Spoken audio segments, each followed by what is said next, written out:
Hello everyone, welcome to Human Predators channel, your one-stop solution for UGC NET Paper 1 preparation. So guys, इस lecture series में हम research aptitude के last 15 years के previous year questions discuss कर रहे हैं।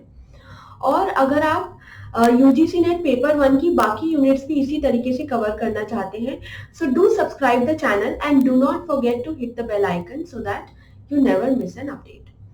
सो guys, चलिए अब मैं आपको लेके चलती हूँ ह्यूमन पैरेटस के लर्निंग मैनेजमेंट सिस्टम के ऊपर। सो ये हमारा लर्निंग मैनेजमेंट सिस्टम है जहां पर हमने UGC NET पेपर 1 की सारी ही यूनिट्स को काफी डिटेल इलेबोरेटिव मैनर में डिस्कस किया है। चलिए अब हम देख लेते हैं रिसर्च एप्टीट्यूड को। रिसर्च एप्टीट्यूड की हमने फर्स्ट 6 टॉपिक्स ऑलरेडी कंप्लीट कर लिए हैं, so do check the playlist for the previous videos. And now today we will talk about characteristics of measurement. So अब characteristics of measurement वाले इस topic से हम क्या समझते हैं? So guys, जब हम रिसर्च करते हैं तो जो कलेक्टेड डेटा का जो मेजरमेंट है that should be reliable, that should be valid. It means इसका क्या मतलब है कि जब हम रिसर्च करते हैं और जब हम प्राइमरी डेटा को कलेक्ट करते हैं, so we should ensure the credibility and accuracy of the collected data.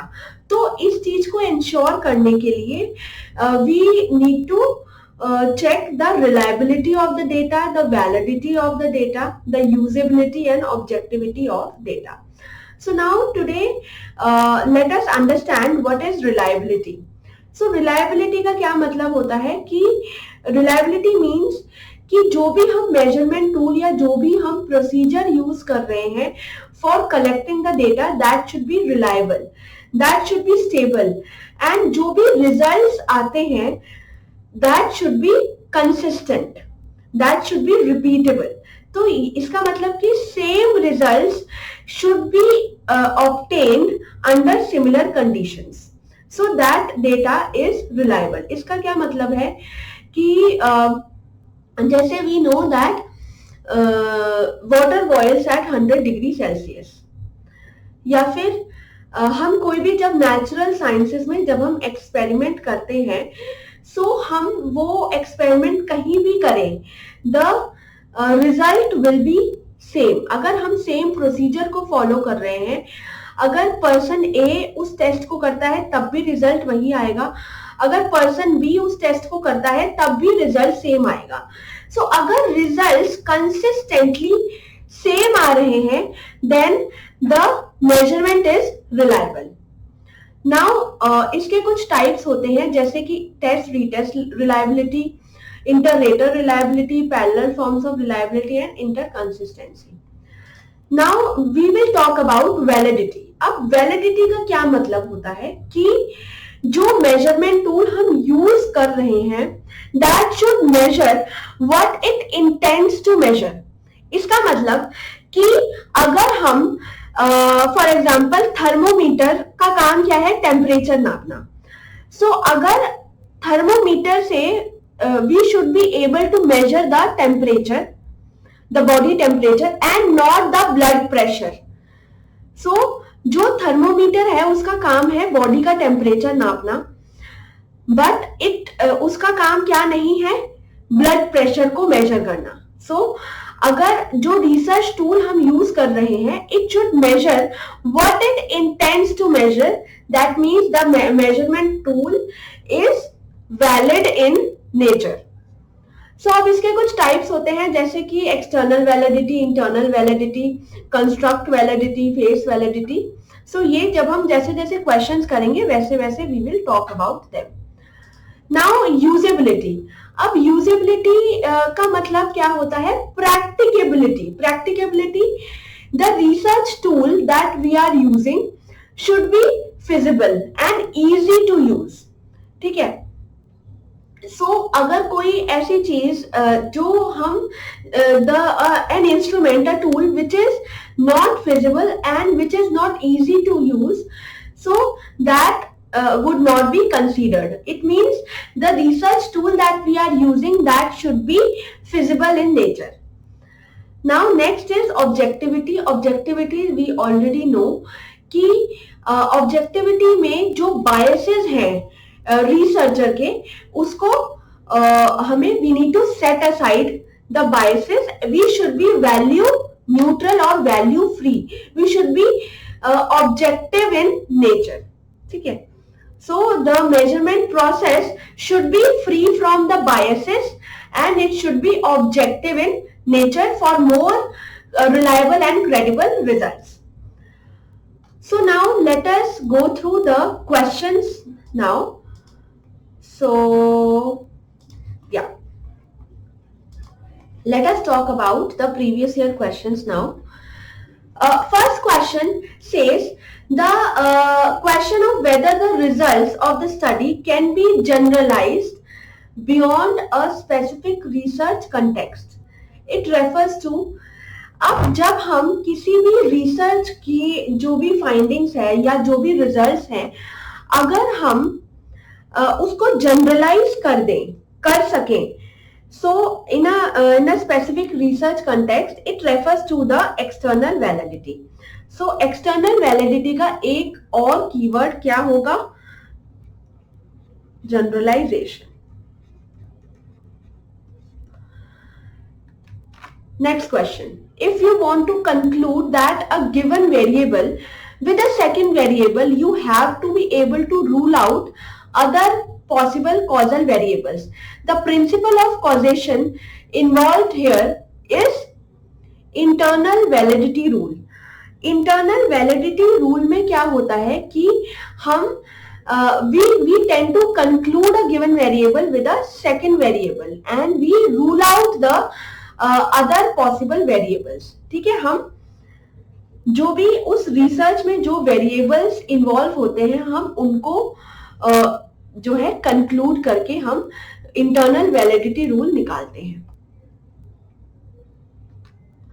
The questions of whether a measure that is devised for a concept really does reflect the concept that is supposed to be denoting refers to measurement validity, ecological validity, internal validity and external validity. So the questions of whether the measure that is devised for a concept really does reflect the concept that is supposed to be denoting, तो यानी कि measurement validity हो जाएगा इसका answer.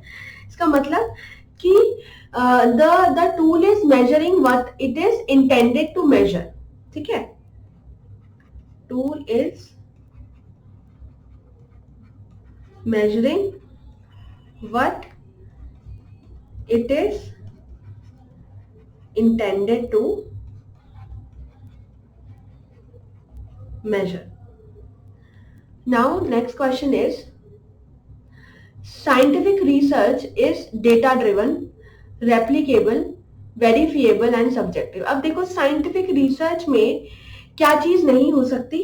Subjectivity नहीं होगी. क्या होगा? Objectivity. So hence option A is correct. Scientific research is data driven, replicable and verifiable. Now the main preoccupation of quantitative researchers are measurement, causality, generalization and replication. So quantitative research के अंदर हम किन चीजों का ध्यान रखते हैं? हम measurement, causality यानी कि cause and effect relationship, generalize कर सके हम उस डेटा को, and it should be replicable. So all 4 are correct and hence option D is the correct answer. Now identify the threats to the internal validity of the investigation. History, instrumentation, maturation. So जो threats होंगे, क्या possible threats हो सकते हैं जब हम internal validity को हम देखते हैं, जब हम किसी भी इन्वेस्टिगेशन में इंटरनल वैलिडिटी को जब हम यूज करते हैं, तो क्या क्या थ्रेट्स हो सकते हैं? The threats can be all 3 of them, which is history, instrumentation and maturation. The degree to which the measure of the concept truly reflects that concept refers to, so yes, again the measure of the concept truly reflect the concept it refers to measurement validity. Now, which among the following is considered with the question of whether social scientific findings are applicable to people's everyday natural social setting? यहाँ पर इन्होंने क्या कहा है कि which of the following is considered with a question to whether the social scientific findings है are applicable to people's everyday natural social setting. It is ecological validity.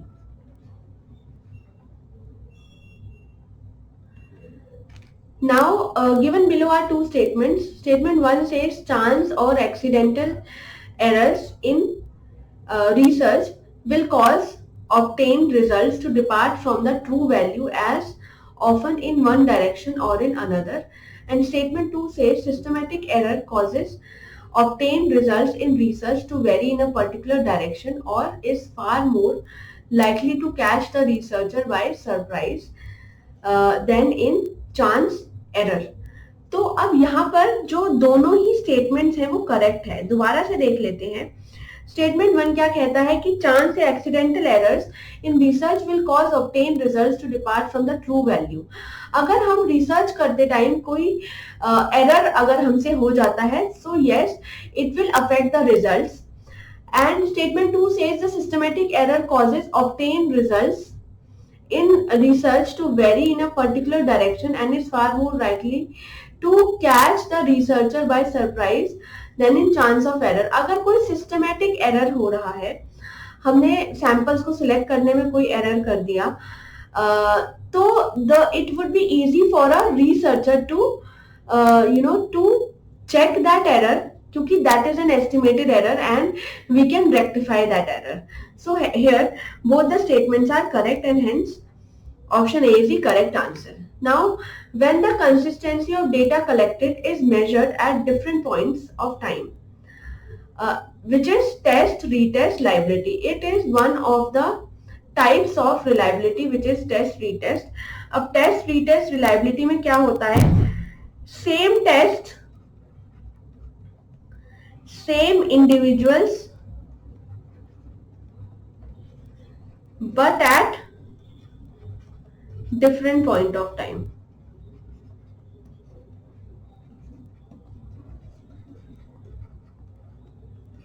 So correct answer would be test, retest, reliability.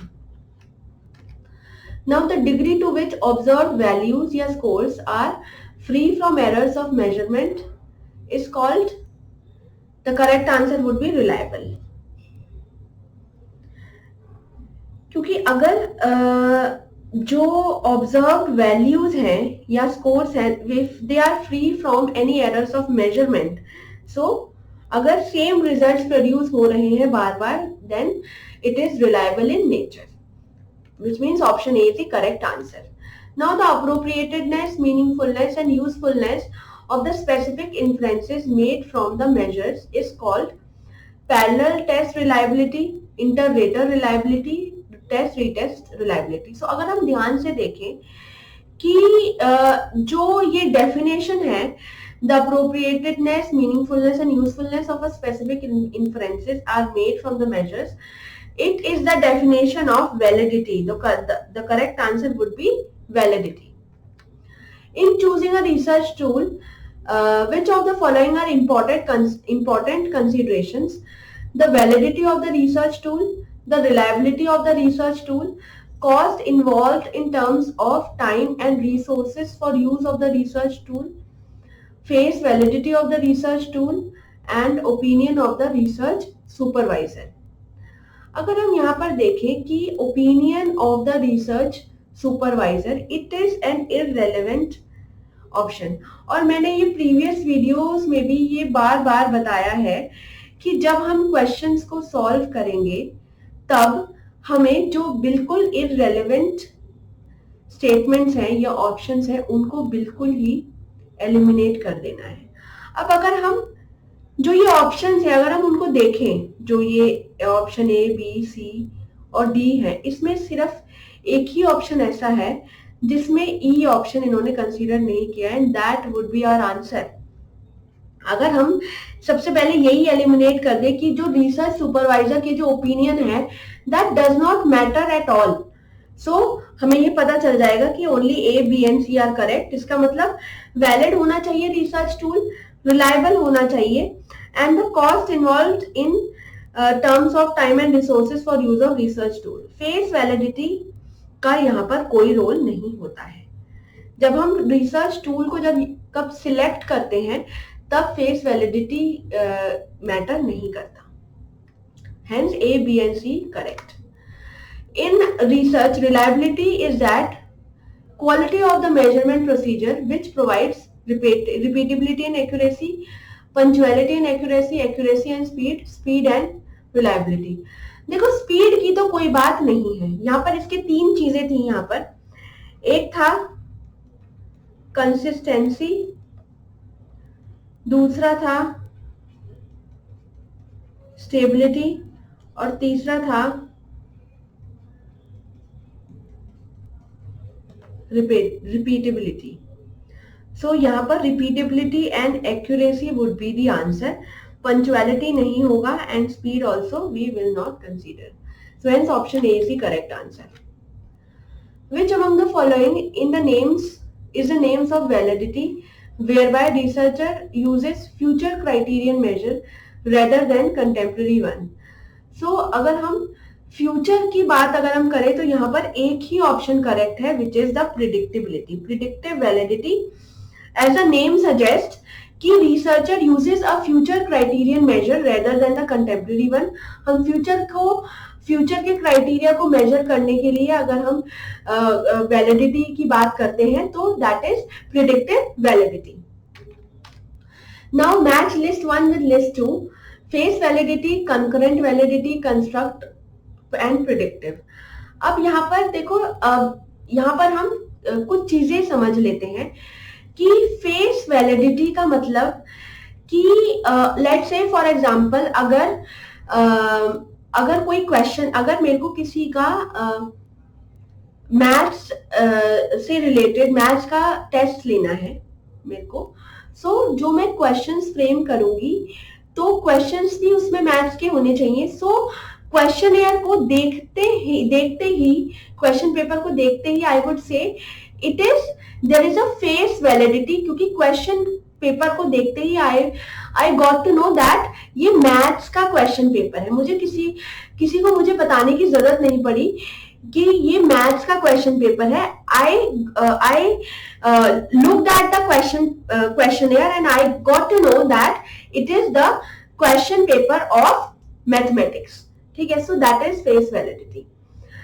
अब इसको हम match करके देख लेते हैं। Indicates the adequacy of instrument, so it indicates the adequacy of instrument, so A matches with 1. Now concurrent validity matches with the compares a new test to an already established test. हम concurrent validity को इसमें हम comparison की बात करते हैं। Let's say हमने दो टेस्ट के स्कोर्स को आपस में कंपेयर किया, सो that is called a concurrent validity, where we are comparing a test to already we are comparing the scores of the test with the already established test. So B matches with 3. Now construct validity को हम किससे match करेंगे? It indicates the extent to which the measurement is used. So इसको हम 2 के साथ match कर देंगे। Then predictive matches with the extent to which the score on the scale forecast. अब predictive का कीवर्ड क्या हो गया? forecast या फिर future, ऐसी चीजें, ये कुछ कीवर्ड्स हो सकते हैं। So hence option D is the correct answer. Now which among the following are the source of threat to external validity? अब एक्सटर्नल वैलिडिटी के क्या क्या थ्रेट्स हो सकते हैं?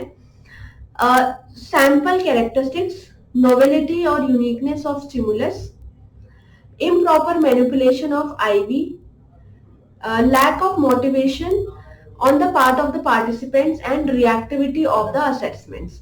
अब यहाँ पर जो बिल्कुल ही irrelevant कौन सा हो सकता है? improper manipulation of independent variable, this is wrong, and the lack of motivation on the part of participants, this is also not correct. So hence statement A, B and E are correct, and hence option D is the correct answer. Characteristics of good measurement are reliability, accuracy, objectivity, validity and practicability.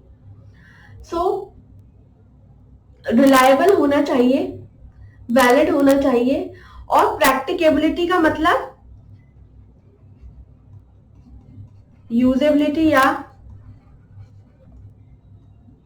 feasibility. Just a moment.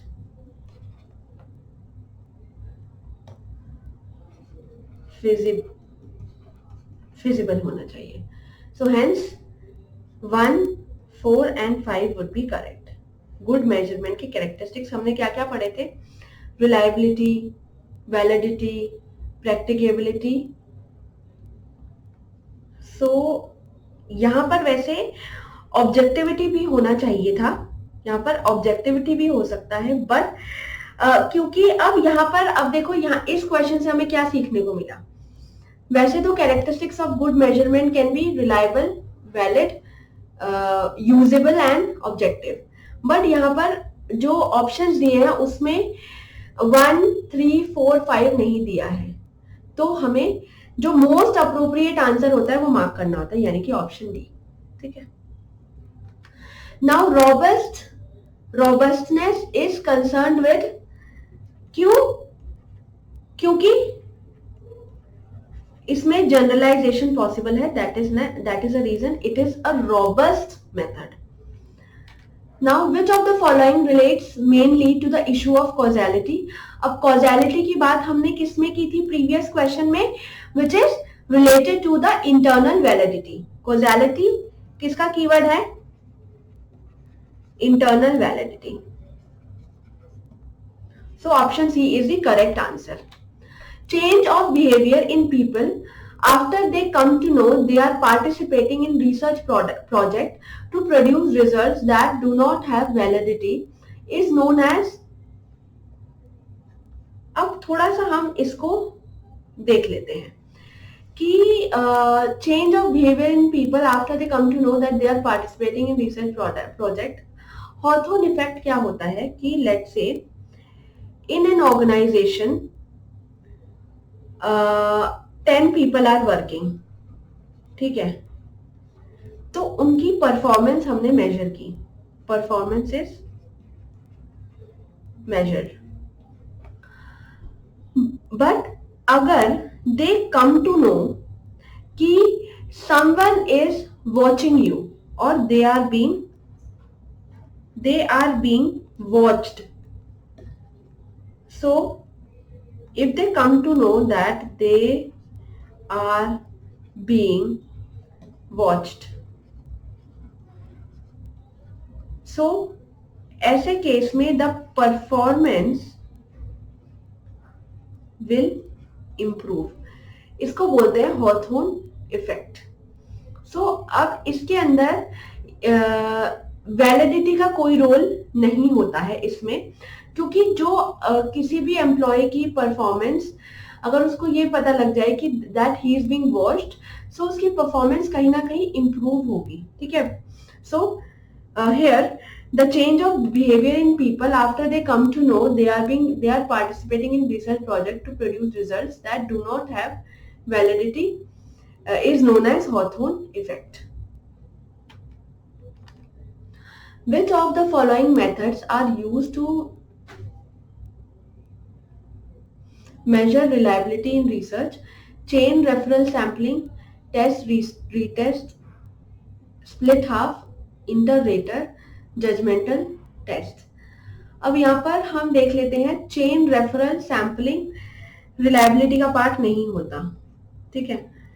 सो ऐसा एक ही option में है which is okay, let us see the other options. Test retest liability होती है inter rater and split. Judgmental नहीं होता है कोई भी type. So B, C and D is correct. Hence option C is the correct answer.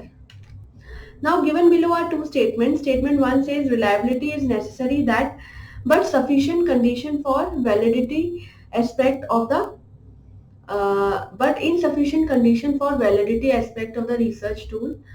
And statement 2 says validity is threatened when test measures only the construct designed to measure in research. So validity is not threatened. अगर कोई tool it measures what it intends to measure, तो validity threatened नहीं होगी. तो hence statement 2 is not correct. And statement 1 says reliability is necessary but insufficient condition for validity aspect of the research tool. So this statement is correct. Hence option C is the correct answer, where statement 1 is correct and statement 2 is not correct. Now internal validity factor in research is related to the issue of, हमने already पढ़ लिया है, causality. In two groups, randomized subjects post-test only research design.